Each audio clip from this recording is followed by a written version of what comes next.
Hi guys, it is Aoife from Fred Weasley Died Laughing and I'm here with my weekly wrap up, and I got so many books read this week, so I'm going to go straight on into it and tell you about the first book I read, which was Eleanor for Oliphant is Completely Fine by Gail Honeyman. And this is a book that is long listed for the Women's Prize for Fiction this year, and it's also a book that has gotten a lot of buzz recently as well, as a lot of people have been reading it and absolutely loving it. So this is a book that I read on my phone through my library app, so I don't have the physical copy with me, and this is about a woman called Eleanor Oliphant, and she is a strange kind of woman. She is a very solitary person. She doesn't seem to have many friends or family. She goes to work, but she doesn't have any like friends in work. She just kind of goes to work, does her job, goes home, and all over again. She spends all her weekends by herself, and we're just kind of learning about her kind of very lonely existence, and we're kind of seeing how much she is lonely and how unhappy she is actually about her life. And we see her at a point in her life where something changes and she starts trying to go out and do more things and do a few things that are better for her, you know, a bit more self-care, a bit more self-love, and she ends up getting this friendship with a guy that she works with, and because of this as well, she ends up meeting more people and they start doing more things together, and she just ends up having a slightly fuller life. But at the same time, some of the niggling doubts and depression she has been suffering from hasn't gone away either. So this is just one of those books that has very much a very wonderful main character in the middle of it, that you just can't tear yourself away from reading, because she's just so funny and so addicting to read about. Like, I found her so funny because she is like, while this book is funny, it's also quite sad, because it is a book mostly about loneliness and about how people can be very lonely and how you don't really know what someone is going through as well, just by looking at them. And I think though that the loneliness and some of the sadness themes that were running through this book were counterbalanced really, really well by just the general comedic value that Eleanor Oliphant was. It doesn't say it, and I think some other people have said it as well, that like, while it does not say it in the text, it seems that she could be on the autism spectrum, but I don't know if that is 100% or not. But she's very, very straightforward in all of her dealings with people, and she kind of will like tell them exactly how she feels, and even if that isn't necessarily a good thing, and we just see her saying some things to people that you're not really supposed to say to people, and it is just so funny. And sometimes she just leaves people gobsmacked and walks away from them, and she doesn't even realise what she's done. And just some of those interactions are so funny to read, and I really, really enjoyed them, and I absolutely flew through this book. So yeah, I really, really enjoyed my reading experience of this. I gave it a 4 out of 5 stars. I didn't give it a 5 out of 5 stars mainly just because I didn't absolutely love it. I really, really enjoyed it, but it's not like my favourite book ever, so it's a 4 out of 5 stars instead of a 5 out of 5 stars, but I did very much enjoy it, and I definitely recommend it for people who are thinking about picking it up. The next book I read was a book I got from NetGalley, and that is Clean by Juno Dawson, and this is a wonderful book. I really, really enjoyed this one. This is about a young girl called Lexi Volkov. She is 16, 17 I think, and she's basically the hotel heiress. Her dad is multi-millionaire, owns all these hotels, and Lexi ends up, like, the start of this book, it's quite gritty, and she basically wakes up in the back of this car, and she thinks she may have overdosed the night before, and she's basically dumped into this treatment clinic on this private island by her brother, and he's basically saying, no, I can't do this anymore, I can't watch you try and kill yourself over and over again, even though you don't know you have a problem. You do, and you have to stay here until basically you sort it out. So Lexi is left on this island. It's not really a rehab, it's more of like a treatment clinic, because there's people with numerous different kind of addictions and mental health problems on this island, so it's not just for addiction. But if I had to describe this book, I would say it's like this really great mixture between Gossip Girl and 28 Days, which is a Sandra Bullock movie where her character has to go to rehab for 28 days. And I feel like this is a perfect mix between the two, because while Lexi is going through rehab and she's going through some really horrible things, like, you know, withdrawals and stuff like that, she's also having this really wonderful friendship with the people that she meets there as well, and they're all kind of highbrow teenagers. They're all teenagers that have come from money or are famous in some way, and they're not just like ordinary run-of-the-mill teenagers, and these are all teenagers that have grown up with money and have grown up in privilege, and some of their stories they have are just very interesting, and how they interact with each other is very interesting, and I just really, really enjoy the friendships that occurred in this clinic that we saw happen. And I also really enjoy the fact that obviously as part of her treatment she is talking to her counsellor, and she's getting she is, you know, talking about why she thinks she became addicted to heroin in the first place, why she started to do drugs, why she has such a problem with drugs. And I really like the fact that we saw very clearly that she was talking to her counsellor, she was talking about her problems, and she was enjoying her, like, you know, not every single session was perfect, some of the sessions were really hard for her, but she was gaining this really lovely relationship with her therapist. And I think that it was a really, really, really healthy portrayal of seeking treatment, either for mental health issues or for addiction issues. And I really enjoyed that was there, and that was put in the book, that that you can have this really healthy relationship to your mental health and to your own health. And you can go and find someone who you can have a good relationship with, but can also help you deal with these things. So I really, really enjoyed that. And I also like that this book also showed that sometimes things don't work the first time around. Sometimes it takes a couple of times for you to be able to actually battle something completely. Sometimes, you know, you just need the first step to realise you have a problem, and then the second step to actually conquer it.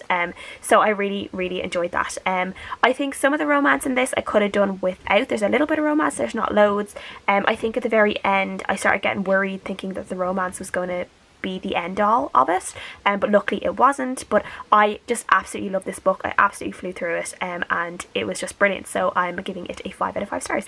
The next book I finished reading is The Beach by Garland, and I buddy read this with Mel over at Bookish Mel. Beach is about this young traveller called Richard who is travelling around Southeast Asia, and he finds out about this place called The Beach, and this man who was staying in the same hostel as him leaves him a map, and himself and 2 other travellers go looking for this beach, and eventually they obviously find it. So this is actually a really, really interesting, exciting story. The writing in this was so much better than I thought it was going to be. I always thought this was going to be really, really like trippy, because for some reason I always thought it was just like going to be like a load of people on a beach smoking drugs and doing weird shit, and to be quite honest, like a lot of it was that, but the writing didn't totally reflect that either. The writing was really accessible, really, really easy to read. The chapters are quite short, so you actually fly through this book in a really, really nice period of time. The end of it did go quite fast. Like, I feel like me and Mel were talking about it, and both of us felt that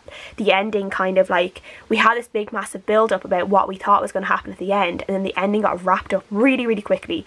It did get very, very trippy at the end, where you're like kind of like, what the hell is happening, like what's real, what's not real, and then it ends up at the very end, the epilogue, and you're kind of like, oh, like that's it, okay.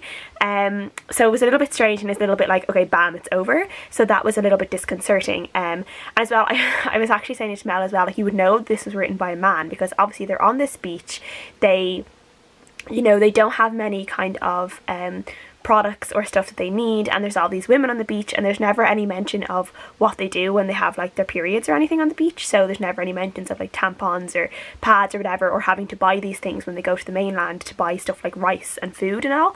And I just thought that was really interesting, because I was like, obviously as a woman, like I would think about those kind of things, but a man obviously would not even have thought about it. Like, what the hell do they do when they're on their period on this beach? I liked Richard a lot as a character. I thought he was quite naive at times, quite sweet. At the end you can see him get a little bit cocky and a little bit arrogant at times, and he does some things that like I don't agree with, that kind of annoyed me, and that I thought were a little bit rash. But for the most part I did really, really enjoy him, and for the most part I did really enjoy this book. It was just a pity that the ending went so abrupt and weird, so I gave it a 4 out of 5 stars. The next book I read was Odd Child Out by Gilly Macmillan, and this is a book I got from NetGalley as well. This is the second book in Gilly Macmillan's Jim Clemo series, which is about a detective called Jim Clemo, and the first one was What She Saw, which also has the title of Burnt Paper Sky, which I read a couple of years ago and absolutely loved. So this is following Jim Clemo again as he is investigating this incident from a canal where a boy, this 15-year-old boy, fell into the canal and hit his head, and is now in a coma, and then the other boy, who is this boy's friend, who saw everything happen, is like not speaking. He seems to be in kind of this weird state where he just, cathartic state I guess, where he's not speaking, he seems to be very, very scared of something, and he doesn't, like, no one really knows what to do with him. They don't know whether he was pushed, whether he just didn't help the boy on purpose, or what was going on with him, because as far as everyone knew, that they were best friends.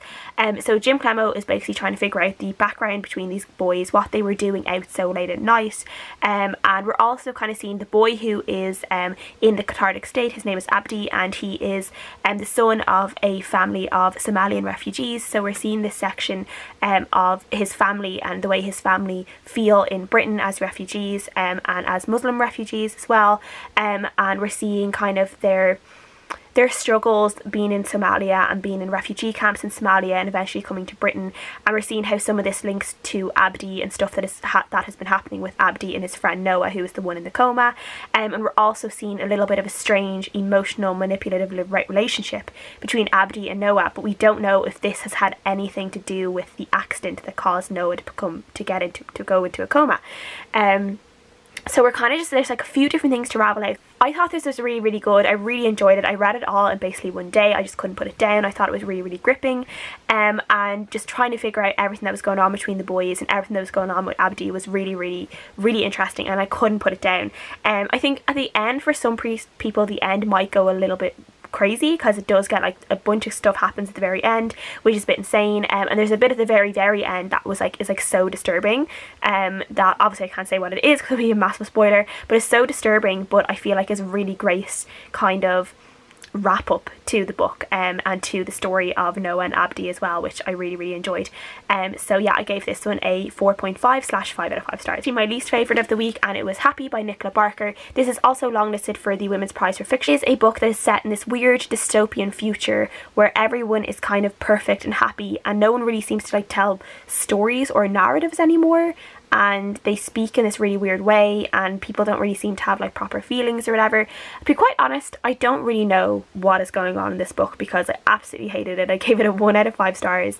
I just really didn't enjoy it. I really didn't like how weird it was, I guess.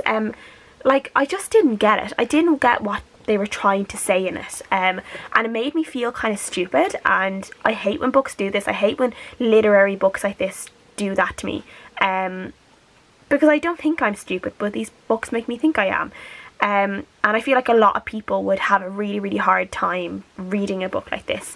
It is, what I will say, I read it basically in 2 sittings because it's very easy to read, because it has, like, you know, it's just like kind of a train of conscience, and there's some pages that are like this. Yeah, I just really didn't like this book. I don't have that much to say about it, except I just didn't get on with it. I didn't like the story. I didn't really get what the story was trying to do. I didn't really understand everything. So yeah, it was a total fail. And the last book I finished this week was Starfish by Akemi Bowman, and this is a book I got from Black and White Publishing in exchange for an honest review.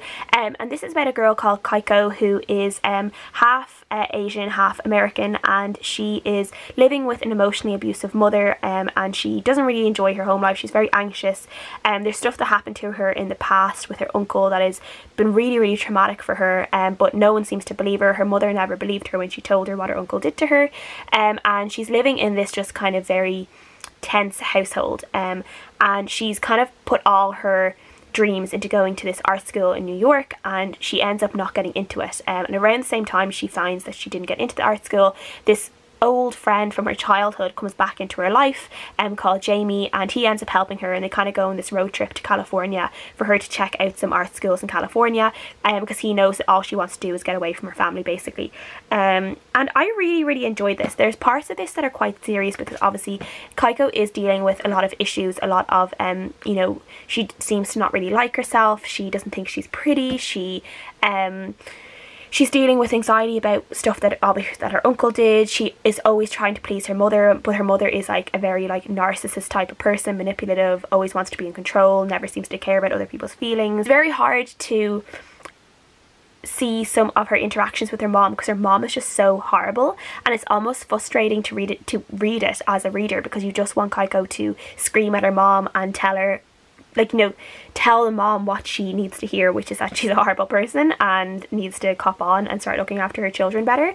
But I feel like the character development in this for Kaiko was so good. Like, we see her grow from this really anxious, shy girl who hardly ever spoke to anyone, and we just see her become this stronger, wonderful, powerful, beautiful woman by the end of the story.